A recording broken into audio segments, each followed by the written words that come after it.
이 사람들이 어떻게 했냐면요, 그 지급명령 신청서를요, 집을 이미 며느리가 집을 나갔잖아. 근데 기존의 거주지에 그냥 보낸 거야. 그리고서 이 아들이 대신 받아요.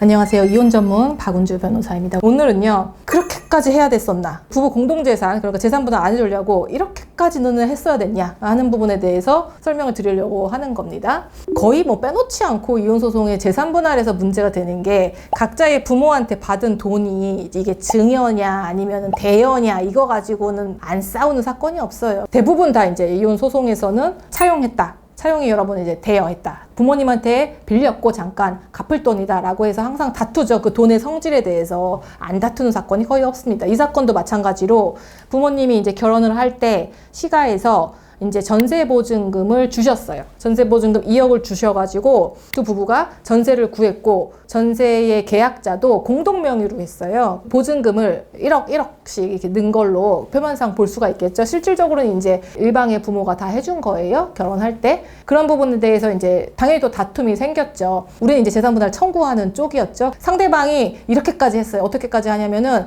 이혼 소송을 먼저 본인들이 제기를 했거든요. 둘이 이제 싸워서 전세 계약을 체결했던 공동거주지에서 아내는 이미 나온 상태이고 남편이 혼자 거주를 하면서 이혼 소송을 이제 먼저 자기가 제기를 한 거죠.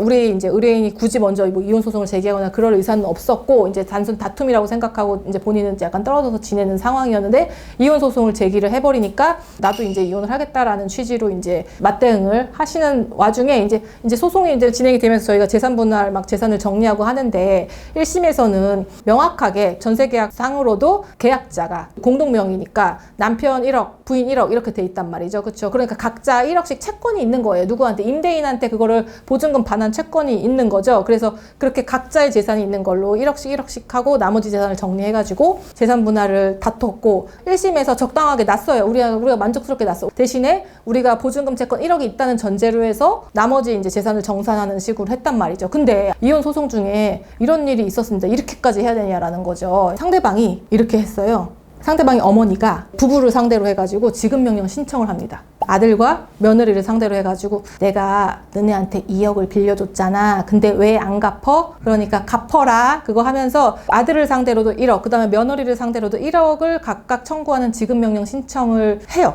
많이 들어보셨을 텐데 잘 모르시는 어떤 그 법률 용어 중에서 지급명령이라는 게 있어요. 굉장히 간이한 소송이라고 보시면 되는데 중요한 게 유리하게 잘 이제 끝끝내 이게 판결문과 동일한 형식을 갖는 문서로서 효력이 발생을 하려면요. 지급명령은 굉장히 간이한 절차로 이루어져서 일반적으로 원피고가 나와가지고 재판에서 막 다투고 이런 절차가 아니고 일방이 채권자라는 사람이 지급명령 신청을 하면은요. 법원에서 그거를 바로 지급명령 결정을 내려줘요. 지급명령 결정을 받고서 그것이 채무자에게 송달이 완벽하게 돼야지 이 지급명령이 효력을 갖는 거예요. 송달이 되고 나서 2주 동안 이의가 없으면은 그냥 이건 완벽하게 끝나는 거고 만약에 이의를 하게 되면은 너 아니야 나 너한테 돈 줄 거 없는데 라고 해서 이의를 할 수가 있잖아요. 그렇게 이의가 되면은요 일반적인 민사소송으로 이제 정식적인 절차로 진행을 하게 되는 거거든요. 그래서 이 송달이 굉장히 중요한데 이 사건에서는 이 송달을 누가 받았냐? 당사자가 아닌 남편이 대신 받아서 그냥 확정을 시켜버린 거죠. 이의를 하지 않으니까. 그리고 나서 내가 아까 뭐라고 그랬어요? 지급명령이 유리하게 잘 흘러가려고 하면은 효력까지 있게 하려고 하면은 그것이 반드시 채무자에게 송달이 돼야 된다고 했죠. 그쵸? 이 사람들이 어떻게 했냐면요. 그 지급명령 신청서를요. 집을 이미 며느리가 집을 나갔잖아. 근데 기존의 거주지에 그냥 보낸 거야. 그리고서 이 아들이 대신 받아요.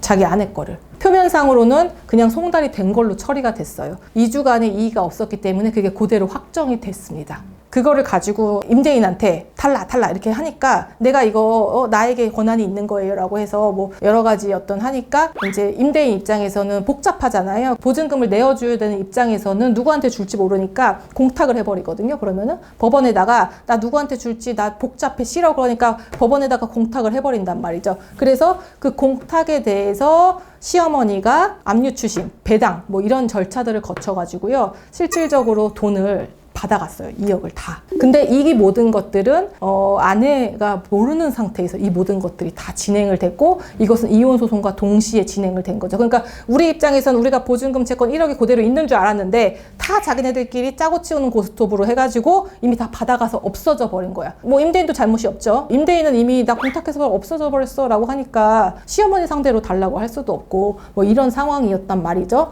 그러니까 이제 우리가 항소를 제기를 해서 나에게는 지금 채권이 없어요. 왜냐면은 상대방 측에서 자기네들끼리 짜고 치는 고스톱을 해가지고 지급 명령을 통해서 이미 제3자인 시부모님이 대여금이라고 하면서 대여금 반환으로 다 받아갔기 때문에 지금 나에게는 채권도 남아있지 않은 상태이고 다만 이런 정황으로 봤을 때 두 사람이 공동재산을 은닉할 목적으로 이 모든 행위를 한 것으로 보인다. 그러니까 결국에는 시어머니가 가지고 있는 2억은 남편이 2억을 가지고 있다고 보는 게 맞습니다. 라고 하는 논리로 저희가 2심에서 주장을 했단 말이죠. 상대방 측에서는 뭐 이거 대여가 맞고 뭐 저거 막 말이 많았어요. 그래서 사실은 판사님도 엄청 조금 난감해하고 조정까지 거쳤는데도 상대방이 너무 막무가내로 나온 거죠. 그러니까 진짜 뭐 법의 제도를 악용한 거라고 보이기도 하고 내가 이렇게까지 해야 되냐라는 말이 이런 거예요. 재산 분할을 안 해주려고 뭐 이렇게까지 해야 되냐. 그래서 되게 조금 심각한 정도의 어떤 재산의 탈취나 은닉행위가 있었던 사건이죠.